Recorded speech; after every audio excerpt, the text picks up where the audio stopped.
previous video in this series examined the chapters of The Prince concerned with the various ways of gaining power and the strengths and weaknesses of kingdoms, built along what Machiavelli calls the French style with internal noble houses and the Turkish style with a singular emperor or prince ruling unilaterally through magistrates.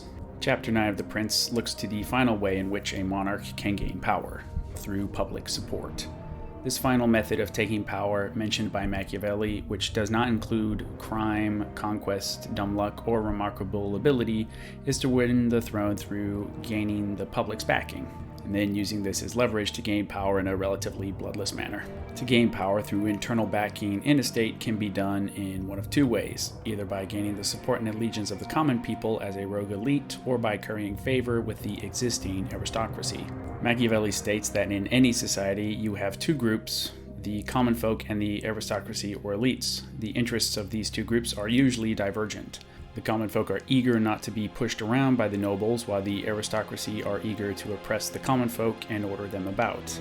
These impulses will lead to either a monarchy, republic, or anarchy. A monarch can be brought to the throne by one of these two groups when either finds the chance to do so. The extent to which commoners raise a king on their own without the backing of one elite or another, though, is doubtful. The exception to this are commoners who elevate themselves to be amongst the ranks of the elite, who, with their own position and authority, will turn on their rivals. For the nobles, however, should they have difficulty in controlling the people, they may concentrate wealth and prestige in one of their own number to centralize and wield power so that they might get what they wish under his shadow.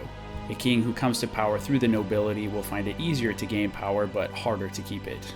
For such a monarch will find himself surrounded by those who consider themselves to be his equal and will seek to resist or otherwise ignore the new monarch's edicts. This egalitarian impulse undermines the new sovereign's ability to rule.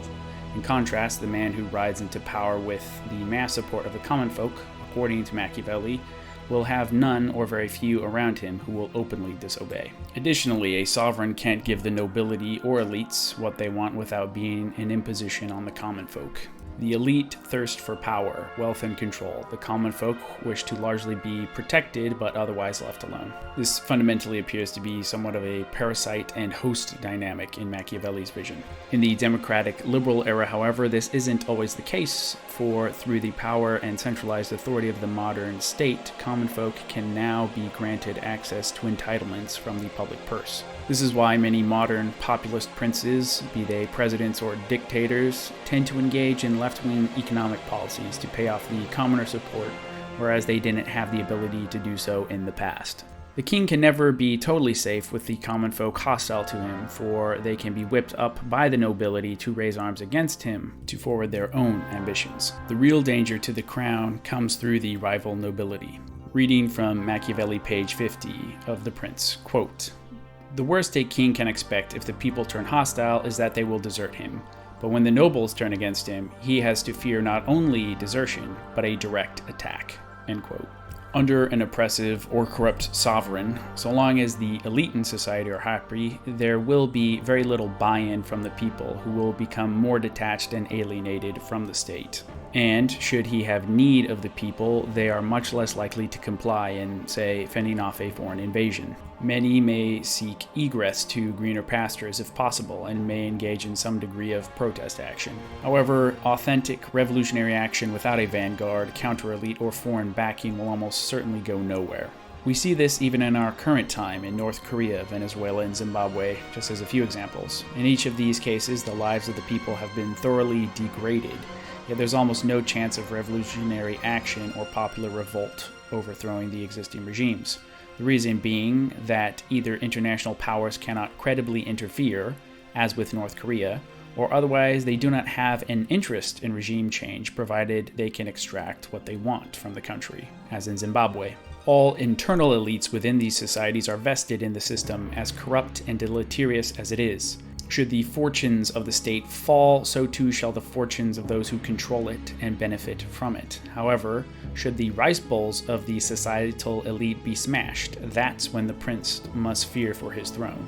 Machiavelli divides the nobility/elite into two classes of people: those who tie their destiny to the monarch and those who do not. Those who tie themselves to the new ruler and aren't greedy should be honored and loved.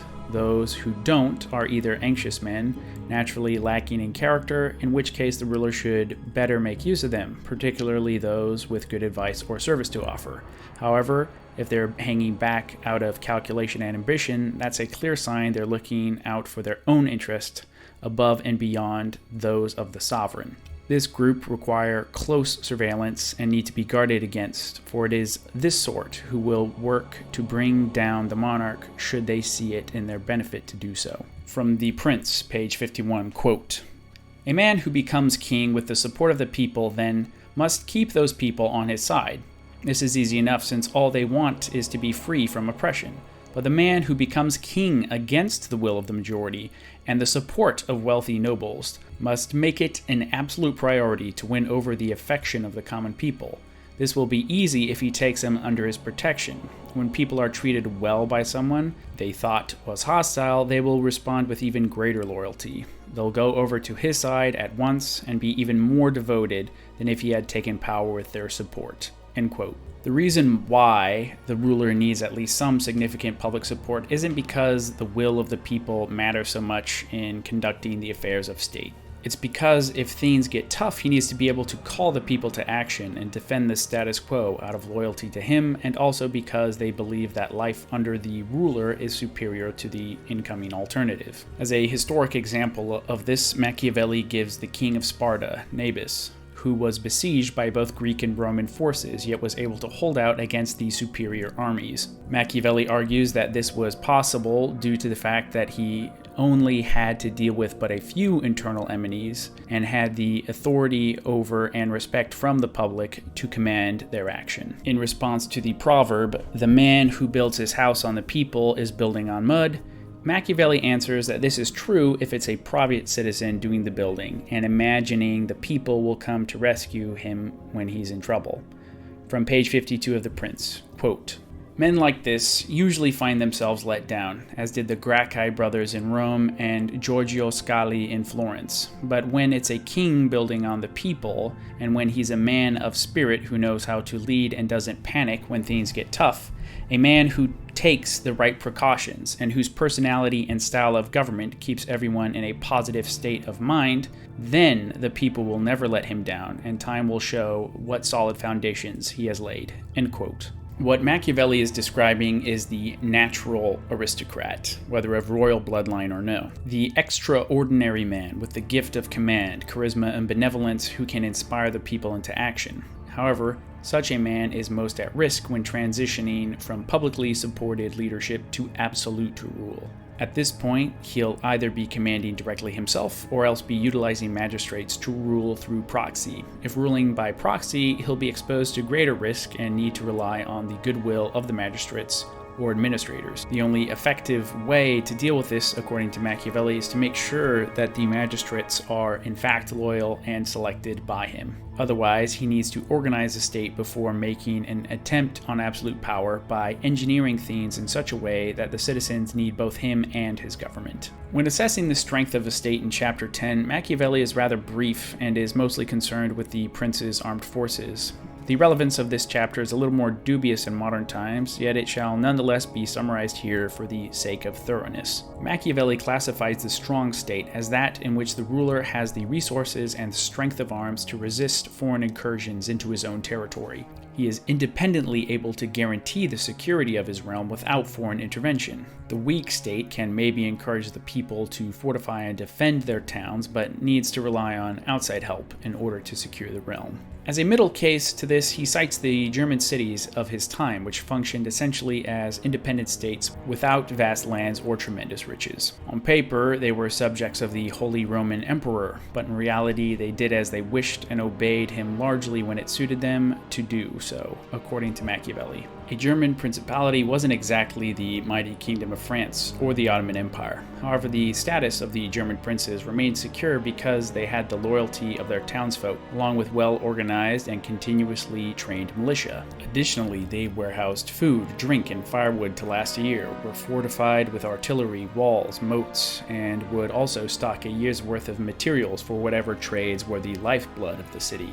and what jobs the common folk did to provide for themselves. In short, these cities largely retained their independence because they were extremely unappealing to attack. Of course, now in modern times, with the rise of the nation-state and modern mechanized warfare, to say nothing of atomic weapons, this gets a little more complicated. The waters get murkier still when you consider globalized trade, economics, and the dollar as world reserve currency. Yet, having a respectable, adequately trained and funded security forces still seen as an important factor in the maintenance of state sovereignty, if for no other reason than dissuading encroachment on disputed border regions. The very last type of state Machiavelli looks at is what he terms the church state, or what we now call the papal states. In Machiavelli's time at least, the Pope didn't have to contend with a number of difficulties faced by other rulers, like establishing legitimacy, relying on luck to secure his position, or force to seize it. From The Prince, page 59, quote, "Church states are upheld by ancient religious institutions that are so strong and well established as to keep their rulers in power no matter what they do or how they live. Only church leaders possess states without defending them and subjects without governing them. And even when undefended, their states are not taken off them. Even left ungoverned, their subjects don't rebel. They don't think of changing ruler and wouldn't be able to anyways. So this is the only form of government that is secure and relaxed. But since church states depend on forces beyond the reach of human reason, I shall say no more about them. God created them and sustains them, and it would be rash and presumptuous for a mere man to discuss them. All the same, if someone were to ask me how the church has increased its temporal power so dramatically in recent times, progressing from a situation prior to Pope Alexander, where even the most insignificant rulers of Italy hardly rated the church at all in temporal terms, to one where the Pope can scare the King of France himself and chase him out of Italy and crush the Venetians, then I think it would be worthwhile sorting out the facts for the record, however well known they may already be." End quote. There's a couple of points here. First, the implication is that rulers in Europe at the time felt they couldn't strike against papal territory because of the prestige and honor held by the church among the kingdoms of Europe. As Machiavelli says, it alone could be undefended. This may have been true internally within Christendom, which provided a buffer against the Islamic Ottoman world. The election of a pope internally also meant that the pope alone of the rulers in Christendom could have bloodless, comparatively unmessy transitions of power. The reason for this being that the institution of the church itself was firmly believed to be divinely ordained by God. Thus, the institution of the church was its own form of legitimacy, and whoever should ascend to the papal seat would be legitimized by virtue of holding the office, apart from any outside factors, and be given the keys of St. Peter.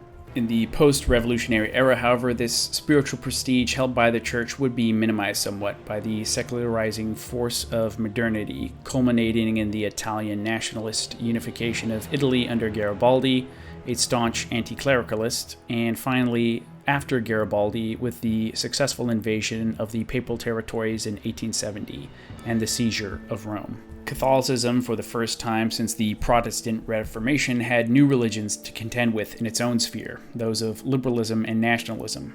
However, keys of Peter aside, in Machiavelli's own time, there were admitted moves of realpolitik taken by the papacy, particularly under the aforementioned and now notorious Pope Alexander VI.